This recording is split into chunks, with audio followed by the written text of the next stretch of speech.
Ya, Anda sudah melihat tadi ya, ada yang berlangsung di Universitas Tarumanegara. Ini sebuah konferensi internasional, kalau kita menyebutnya untuk yang ketiga ini ya, International Conference on Chinese Indonesian Studies. Jadi ya seru juga membicarakan bagaimana peran etnis Tionghoa di Indonesia. Betul. Ya, ICCIS ini akan berlangsung di Universitas Tarumanegara. Dan kita sudah kehadiran sama Universitas Tarumanegara, siapa lagi kalau bukan Profesor Rusdiman Sugiarso yang berada di belakang ini semua. Nah, kita pengen tahu. Selamat pagi, Prof. Selamat pagi, Prof. Iya, ketemu lagi. Terima kasih untuk hadir di Sapa Indonesia. Prof, kenapa sih Universitas Tarumanegara kemudian menjadi tuan rumah untuk ini? Sebetulnya kita mengadakan konferensi ini yang ketiga. Ya. Dan pertama bagi UNTAR dalam komite. Kenapa? Tadi itu kegiatannya tadi yang baru saja kita lihat informasi atau paketnya ya. Ya, itu yang ketiga, di mana hostnya adalah UNTAR. Ya. Nah, sekarang kenapa kalau ditanya kita mengambil peran sebagai host? Sebetulnya kami melihat bahwa Indonesia ini suatu negara yang indah seperti mosaik. Ya. Mosaik itu indah kalau warnanya bermacam-macam. Setuju. Oke. Nah, kita ini katakanlah kalau kita karena nama orang keturunan Tionghoa, Ya. itu bagian dari mosaik yang indah ini. Nah, di dunia internasional, mosaik ini kita mau coba sedikit menaikkan melihat. Untuk itu kita melihat perkembangan dunia saat ini telah bergeser dari katakanlah Eropa, Amerika, sekarang Asia. This is our time. Kita harus bersama-sama melihatkan kepada dunia bahwa Asia ini memegang peranan dan salah satu dari Asia ini adalah Indonesia. Ya, okay. Nah, untuk Indonesia juga tidak sedikit tokoh-tokoh yang keturunan Tionghoa itu ada di perjuangan bangsa, mulai dari sejarah, perjuangan, kemudian tokoh-tokoh yang bergerak di ekonomi dan juga di politik. Ini kemudian menjadi salah satu juga hasil riset yang dipaparkan dalam konferensi, Prof? Betul. Waktu kami mengambil tugas ini, tentunya kami mengadakan studi cukup panjang. Dan kita mengambil tema the past, present, and future. The past itu apakah role daripada orang-orang Tionghoa dulu terhadap negara kita. Nah, itulah muncul kalau dilihat dari sana tokoh-tokoh yang kita munculkan dan telah kita pelajari, memang mereka itu mempunyai kontribusi yang cukup besar. Terutama di bidang ekonomi, mulai dari perdagangan dan lain-lain. Walaupun 1, 2, 3 orang kemudian juga punya peran dalam kemerdekaan Indonesia dan lain-lain. Itu pasnya itu bukan main juga sebetulnya.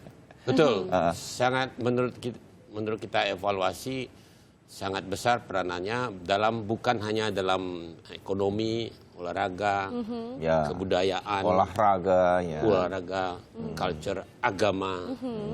Nah, kita pelajari itu sangat luar biasa. Nah, ini yang kemudian di dalam ICCIS ini dilihat lagi sekarang, dulu sudah begitu, sekarang seperti apa, dan bagaimana ke depan kemudian sumbangsih untuk sebuah negara dalam hal Indonesia itu terus dilakukan. Dalam ICCIS ini sendiri, Prof, apa saja sih yang dilakukan gitu? Ini acaranya berapa hari ya?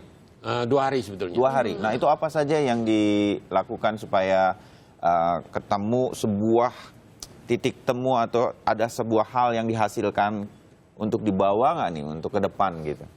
Ya, sebetulnya tentunya kita ada acaranya itu seminar internasional. Itu banyak dari negara-negara lain seperti Jerman, Belanda, Jepang, Malaysia, Singapura. Banyak yang memberikan paper. Dan bagaimana kita melihatnya, misalnya kita ada talk show. Di sana itu kita menampilkan tokoh-tokoh seperti tokoh bulu tangkis yang legendaris Tan Yu Hok. Kita ingin mempelajari sebagai seorang keturunan minoritas dalam segala hal, kok bisa unggul di All England. Spirit apa yang dia punyain? Nah, itu dia share bagaimana caranya dia berjuang. Nah, hal ini kita harapkan spirit perjuangan ini bisa diwarisi kepada generasi yang akan datang. Ana Avanti waktu itu juga dimunculin ya. Bagaimana kontribusinya kepada negara dalam bidang fashion dan desain. Baju yang didesain juga adalah budaya Indonesia sekali ya. Betul. Kebaya. Sangat Indonesia. Jadi hal-hal sederhana, simple ternyata ini memberikan sumbangsih kepada Indonesia. Paling tidak membawa nama Indonesia ke kancah dunia, nah hal-hal semacam itu. Prof, itu makalah-makalah yang diberikan itu dari kalangan apa saja, dari kampus apa segala macam gitu? Tentunya pada umumnya dari kalangan yang berminat dalam bidang culture. Ya, itu kalau dalam bidang bisnis tentunya tidak begitu banyak, mereka lebih Kalau budaya berarti yang diangkat ini ya. Dari kampus-kampus banyak yang di Indonesia nih, saya mau tanya kampus Indonesia yang tertarik untuk ikut serta berpartisipasi dalam ICIS tahun ini yang sudah berlangsung itu banyak juga. Banyak juga termasuk kalau dari Padang sendiri Universitas Andalas itu salah satu pembicara itu Dr. Erni. Dia mempelajari mengenai ini dari Universitas Andalas itu. Andalas. Malahan waktu bicara-bicara dia mengatakan Universitas Andalas juga berminat untuk kalau bisa satu saat berpartisipasi. Bisa mungkin menjadi tuan rumah atau juga menjadi salah satu peserta. Nah, kalau kita lihat juga yang menarik, acara ini kemarin dibuka oleh Ibu Sinta Nurwahid. Nah, kalau kita lihat kan memang ada juga kaitannya nih sebagai waktu itu istri pendamping presiden keempat Indonesia yang turut memperjuangkan hak-hak warga keturunan di Indonesia. Ini menjadi alasan juga, Prof. Kemudian Untar mengundang Ibu Sinta.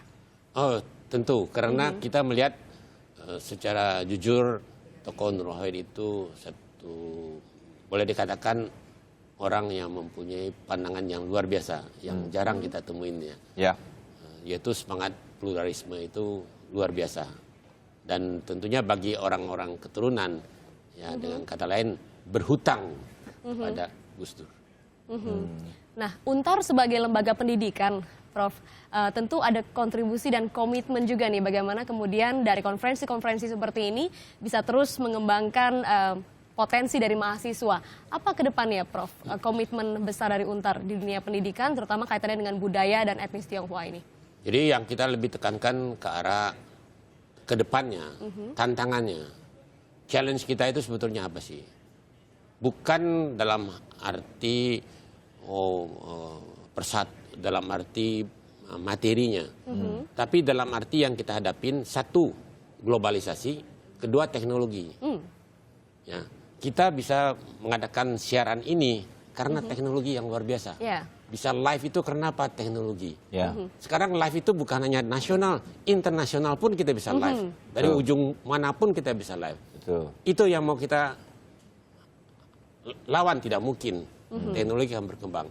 Jadi kita tekankan dengan Untar, mari kita manfaatkan teknologi, menumpang perahu teknologi untuk maju sebagai bangsa. Yang kedua tentunya kita lihat dampak dari globalisasi. Nah, saya sering share sama orang-orang, sebetulnya globalisasi yang kita sebut MEA dan sebagainya. Apa yang kita khawatirkan? Kalau segi high end dalam knowledge ya, itu pun sudah terjadi tanpa ada MEA. Perpindahan itu terjadi. Yang saya khawatirkan justru dari layer yang bawah. Kemarin kita ada mengenai taksi misalnya.